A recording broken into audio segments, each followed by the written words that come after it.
बैठो उतनी दूरी दूसरे की, उससे दूरी तीसरे की। ज्यादा अपना घुटना भी किसी के पांव पर नहीं होना चाहिए। ना जाने किस वेश में कौन किस रूप में आकर कथा को श्रवण कर रहा है और हमारा पांव उसको लगे, वो श्रेष्ठ नहीं है महाराज, उसको लगना नहीं चाहिए।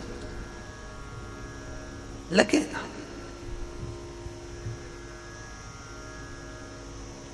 कहा कोई सत्संग में लगा, कोई भजन में लगा, कोई व्रत कर रहा हो, साधना कर रहा हो, तप कर रहा हो, उसकी साधना में, उसके व्रत में, उसकी भक्ति में हमें कुछ खलल नहीं करना, हमें नहीं करना। आप खुद देख लो, भागवत जी में राजा परीक्षित ने मरा हुआ सांप उठाकर शमीक ऋषि के गले में डाला था। वो तो तप में लीन थे, उनको तो मालूम ही नहीं था, डाल दिया, परंतु भोगना तो पड़ा, भोगना तो पड़ा, भले उनको नहीं मालूम। कोई बैठा है, कोई भजन कर रहा है, कोई कथा में लगा है, हमें उसको खलल नहीं देना। कई बार तो कई जगह कथा करने जाते हैं ना, तो वहां जगह कम रहती है तो दिन भर लगे रहते हैं, खस को आगे सरको, आगे सरको, आगे बढ़ो, आगे बढ़ो। पूरी कथा में, जो कथा सुनने में चित्त लगा हुआ है, किसी का मन लगा हुआ है, तो भी उसको खसकाया जा रहा है। अरे भैया, तो एक बार में जब चालू हो कथा, उस समय पे खड़े रह के सबको पहले आगे बिठा दो, फिर बाद में जहां मर्जी पड़े वहां बिठाओ। परंतु एक चीज हमने यहां देखी करमाला में, भागवत ज्ञान गंगा यज्ञ समिति में, कि यहाँ कोई वीआईपी जैसा कोई काम नहीं है। कि हमने अनेक जगह कथा करने जा रहे हैं तो वहां पर पहले कथा चलते में माइक उठा के बोलने लगते हैं, श्रीमान जी आ रहे हैं, अब वो माल्यार्पण करेंगे, अब वो ये करेंगे, अब वो ये करेंगे, और मालूम पड़े उतनी देर की कथा जय श्री कृष्णा हो।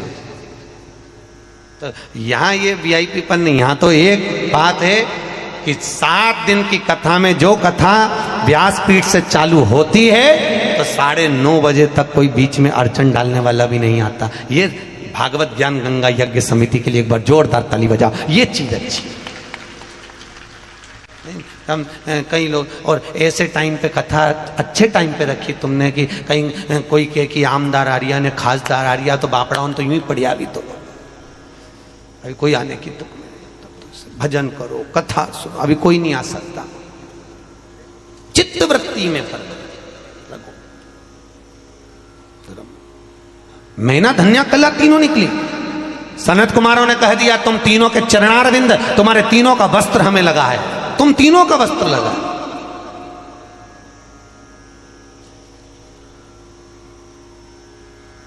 तीनों का वस्त्र। तुलसी कौन से दिन नहीं तोड़ते? अरे जम के बोलो जरा, हैं? रविवार के दिन। क्या बोल रहे हो? जम के बोलो, कौन से दिन? रविवार के दिन तुलसी नहीं तोड़ते। क्यों नहीं तोड़ते? जल्दी बोलो भाई। किसी ने कहा तो रविवार को तुलसी नहीं तोड़ते, तो क्यों नहीं तोड़ते? कोई ने कहा रविवार को पीपल की पेड़ की परिक्रमा नहीं करते, क्यों नहीं करते? का कारण भी तो मालूम होना चाहिए।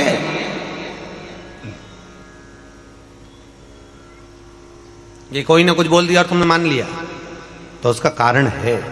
रविवार को तुलसी क्यों नहीं तोड़ते? फिर वही बात आ गई, ये मेना धन्या कला वाली बात को याद करो। भगवान राम जनकपुरी में पहुंचे, विश्वामित्र जी ने धनुष टूटने के बाद राम से कहा, राम आज जाओ तुलसी लेने के लिए जाओ, तुलसी लेके आओ, फूल लेकर आओ, पुष्प वाटिका में से कुछ लेकर आइए। पीछे पलट कर देखा तो सीता जी खड़ी थी, विश्वामित्र जी शालिग्राम जी की पूजन कर रहे। शालिग्राम, शालिग्राम जी की पूजन कर रहे थे। विश्वामित्र जी ने पीछे पलट कर देखा, सीता जी खड़ी, तो कहा, राम एक काम करो, ये पुष्प वाटिका सीता की है, उनके पिताजी की है, सीता को भेज दो, वो फूल लेकर आएगी, वो तुलसी लेकर आएगी। जानकी जी गई, पुष्प उतारे, तुलसी उतारने लगी। तुलसी उतारते समय जानकी जी की हवा इतनी तेज चली कि सीता जी का पल्लू उड़ गया, और जैसे ही पल्लू उड़ा वो तुलसी के पौधे पर गिरा। गिरते ही सीता आगे बढ़ी और तुलसी के कुछ दल जमीन पर गिर गए। तुलसी के पत्ते जमीन पर। अब तुलसी के पत्ते जब जमीन पर गिरे, सीता जी तुलसी के दल लेकर, फूल लेकर विश्वामित्र जी के पास में आई, राम जी को दिया, राम जी ने विश्वामित्र जी को दिया। विश्वामित्र जी ने तुलसी के दल लेकर भगवान शालिग्राम को चढ़ाने लगे। इतनी देर में तुलसी के दल गीले हो गए महाराज, गीले। शालिग्राम जी ने हाथ में तुलसी के पत्तों को लेकर पूछा, ए तुलसा माँ ये बताओ कि तुम रो क्यों रही हो? तुलसा कहती है शालिग्राम जी को देखकर, शालिग्राम भगवान के ऊपर मुझे मत चढ़ाना। विश्वामित्र जी, जानकी जी तुलसा लेकर आ रही थी, हम एक साथ पली, एक साथ बड़ी हुई, एक साथ एक पौधे में लगी हुई थी, पर सीता के पल्लू से हमारी कुछ बहनें, कुछ दल जमीन पर गिर गए, इसलिए हमें रुदन आ रहा है। वो भी तो शालिग्राम जी के लिए तरस रहे थे। विश्वामित्र जी ने कहा, जानकी तुम्हारे साड़ी के पल्लू से तुलसी के दल आज नीचे गिरे हैं, इसलिए आज मैं तुलसी शालिग्राम को समर्पित नहीं करूंगा। वो दिन था रविवार का, इसलिए रविवार के दिन तुलसा नहीं तोड़ी जाती है, वो दिन रविवार का। फिर कहा, रविवार को पीपल के पेड़ की परिक्रमा नहीं लगाना चाहिए। नहीं लगाना चाहिए, क्यों नहीं लगाना चाहिए? उसका व्याख्यान विष्णु पुराण में लिखा है। माता लक्ष्मी जी की बड़ी बहन, क्या नाम था उनका? लक्ष्मी जी की बहन का नाम क्या था? अच्छा जान दो, लक्ष्मी जी की माता जी का नाम बता दो तुम। लक्ष्मी जी की मां का नाम क्या था? है? ख्याति देवी। क्या नाम था? जम के बोलो जरा। ख्याति देवी। लक्ष्मी जी के दो भाई थे, दाता और विदाता। लक्ष्मी जी की एक बड़ी बहन थी ज्येष्ठा देवी, जिसको लोग दरिद्रता कहते हैं। क्या नाम है? ज्येष्ठा, उसको लोग दरिद्रता कहते हैं। वो दरिद्रता जो थी, वो ज्येष्ठा भगवान विष्णु को बहुत ज्यादा चाहती थी, बहुत प्रेम करती थी भगवान नारायण से, बहुत प्रेम। नारायण मेरे हो जाएं, मैं नारायण की हो जाऊं, नारायण मेरे हो, मैं नारायण की हूं। पर भगवान विष्णु ज्येष्ठा को नहीं चाहते थे, दरिद्रता को नहीं चाहते थे। भगवान विष्णु किसको चाहते थे? अरे बोलो जम के, लक्ष्मी। बोलो हर हर। आवाज नहीं आई, जरा दम के बोलो हर हर। भगवान विष्णु किसको चाहते हैं? लक्ष्मी को। और दरिद्रता किसको चाहती है? भगवान विष्णु। महाराज भगवान नारायण ने कहा, लक्ष्मी तुम और हमारा विवाह हो जाए। लक्ष्मी जी कहती हैं, नाथ विवाह तो हो जाएगा, पर बात इतनी सी है, घर में बड़ी बहन अगर कुंवारी बैठी है तो छोटी की शादी कैसे हो सकती है? होती है क्या? अरे बोलो तो। नहीं, बड़ी बहन है तो पहले बड़ी की हो जाए, फिर छोटी की हो जाए।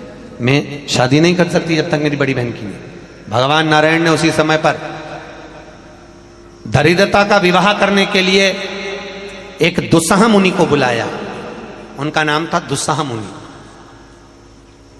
दुस्साह मुनि को बुलाकर कहा, आप विवाह कर लीजिए। दुस्साह जी ने कहा, मैंने नियम लिया, मैं शादी नहीं करूंगा, कुंवारा रहूंगा जीवन भर, तब करूंगा, साधना करूंगा, भक्ति में डूबूंगा। भगवान बोले, अरे शादी नहीं करेगा तो नरक भोगेगा, रहने दे, विवाह कर। सबसे बड़ा आश्रम गृहस्थ आश्रम,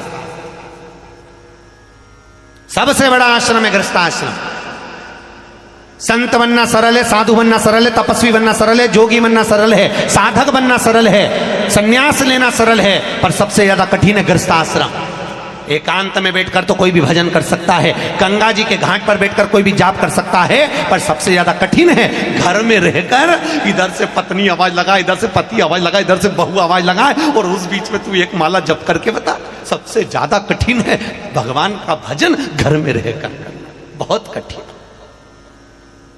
बहुत कठिन।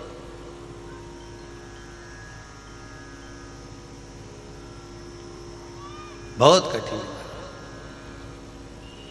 एक बच्चे ने अपनी दादी से कहा, दादी, ओ दादी। दादी बोली, हाँ क्या है? दादी सुन तो, वो पड़ोस में रहता है ना लल्लू, हाँ, उसके यहाँ पर आज रायता बना है, और पूड़ी बनी है, और सेव बने, और बूंदी बनी है, नुक्ती। तो इतने में दादी बोली, तो उसके यहाँ बनेगा ही सरी, क्योंकि उसकी दादी मर गई तो उसका 12वां है ना, 12वें में तो बनता ही है। इतने में छोटा सा बच्चा बोला, दादी अपने यहां कब बनेगा? दादी ने धर के दिया, एक दिया।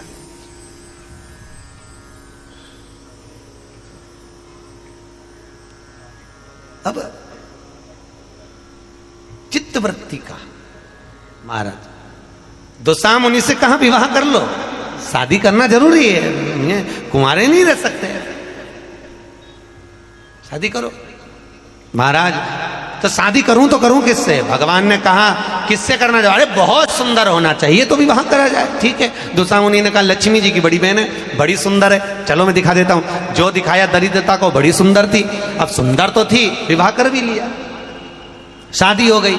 अब दरिद्रता और दुसा मुनि की शादी हुई। शादी होकर मुनि अपनी धर्म पत्नी को लेकर अपने घर चले। जैसे ही आश्रम में पहुंचे तो आश्रम में तो बहुत सारे संत मिलकर आहुतियां दे रहे थे। ओम ब्रह्मवे स्वाहा, ओम विष्णुवे स्वाहा, ओम इंद्राय स्वाहा, ओम प्रजापते स्वाहा। जैसे ही आहुतियों की आवाज आई इतने में तो दरिद्रता भागी।